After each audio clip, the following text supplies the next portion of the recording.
உத்தரப்பிரதேச மாநிலம் பிரயாக்ராஜில் பாஜக தலைவரும் முன்னாள் மாவட்ட பஞ்சாயத்து உறுப்பினராகவும் இருந்தவர் ரந்தீர் யாதவ். இவர் மனைவி பாப்லி யாதவ் தற்போது பஞ்சாயத்து தலைவராக உள்ளார். ஆகஸ்ட் மாதம் 22ஆம் தேதி தனது காரில் வீட்டை விட்டு வெளியே சென்ற ரந்தீர் அதன் பிறகு வீடு திரும்பவில்லை. செல்போனும் சுவிட்ச் ஆஃப் செய்யப்பட்டிருந்தது. கணவரை பற்றி எந்த தகவலும் தெரியாததால் அதிர்ச்சி அடைந்த பாப்லி காவல் நிலையத்தில் புகார் கொடுத்திருக்கிறார். தொடர்ந்து நடந்த விசாரணையில் ரந்தீர் ஓட்டி வந்த கார் சித்ரகூட் என்ற பகுதியில் தனியே நின்றிருப்பது தெரிய வந்திருக்கிறது. உடனே போலீசார் அந்த காரை கைப்பற்றி விசாரித்திருக்கிறார்கள். ஆனால் எந்த தகவலும் கிடைக்கவில்லை.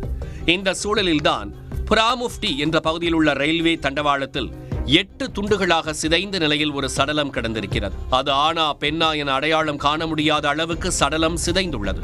பல முறை ரயில் ஏறி சென்றதற்கான தடயங்கள் இருந்துள்ளன.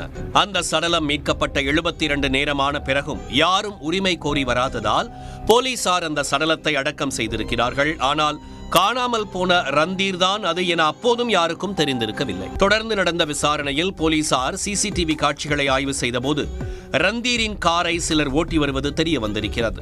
அந்த சிசிடிவி காட்சிகளை போலீசார் டிராக் செய்து பார்த்தபோது அது உதய் மற்றும் ராம் சிங் என்பவரிடம் சென்று முடிந்திருக்கிறது. அவர்களிடம் விசாரணை நடத்த போலீசார் தேடிய போது உதய் தலைமறைவாக இருப்பது தெரிய வந்திருக்கிறது. ராம் சிங் மட்டும் சிக்கியிருக்கிறார். அவர் அளித்த வாக்குமூலத்தின் மூலம்தான் ரந்தீர் கொலை குறித்த பல்வேறு திடுக்கிடும் தகவல்கள் வெளிவந்திருக்கின்றன. உதய்க்கும் ரந்தீருக்கும் கட்சி சார்பில் பழக்கம் ஏற்பட்டிருக்கிறது. மருத்துவமனை ஒன்றில் கம்பவுண்டராக வேலை பார்த்து வந்த உதய்க்கு அஞ்சலி என்ற மனைவியும் ஒரு மகனும் உள்ளனர். உதயின் வீட்டுக்கே வந்து செல்லும் அளவுக்கு ரந்தீர் நெருக்கமாக பழகியுள்ளார். அப்போது உதயின் மனைவி அஞ்சலியோடு அவருக்கு தொடர்பு ஏற்பட்டிருக்கிறது. இந்த சூழலில் சமீபத்தில் ஒரு நாள் அஞ்சலியும் ரந்தீரும் நெருக்கமாக தனிமையில் இருப்பதை உதய் பார்த்துள்ளார். கூடவே இருந்து துரோகம் செய்த ரந்தீர் மீதும் மனைவி மீதும் அவருக்கு ஆத்திரம் வந்திருக்கிறது. உடனே மனைவியை கண்டித்து அவரது தாய் வீட்டுக்கு அனுப்பியுள்ளார். இந்த விஷயம் அந்த பெண்ணின் தாய் தந்தைக்கு தெரிய வந்ததை அடுத்து அவர்கள் திட்டி தீர்த்திருக்கிறார்கள். அவமானகரமாக உணர்ந்த அஞ்சலி ஜூலை 11ஆம் தேதி விஷம் குடித்து தற்கொலை செய்து கொண்டார். மனைவி மரணத்துக்கும் தனது குடும்பம் சிதைந்ததற்கும் ரந்தீர் தான் காரணம் என ஆணித்தரமாக நம்பியிருக்கிறார் உதய். மனைவி இறந்த 13ஆவது நாள் ரந்தீரை ஒரு மாதத்திற்குள் கொன்றுவிடுவதாக சபதம் எடுத்திருக்கிறார் உதய். இதற்காக தனது நண்பர்களை கூட்டு சேர்த்துக் கொண்ட உதய் ரந்தீரின் உயிரை எடுக்க நாள் குறித்திருக்கிறார். சம்பவத்தன்று மது குடிப்பதற்காக நண்பர்களோடு ரந்தீரை அழைத்திருக்கிறார் உதய். காத்திருப்பவர்கள் யமன் என்று தெரியாமல் ரந்தீரும் சென்றார். ஒரு தாபாவில் அனைவரும் மது அருந்து இருக்கிறார்கள். போதையை ஏற்றி ரந்தீரை மட்டையாக்கியுள்ளனர்.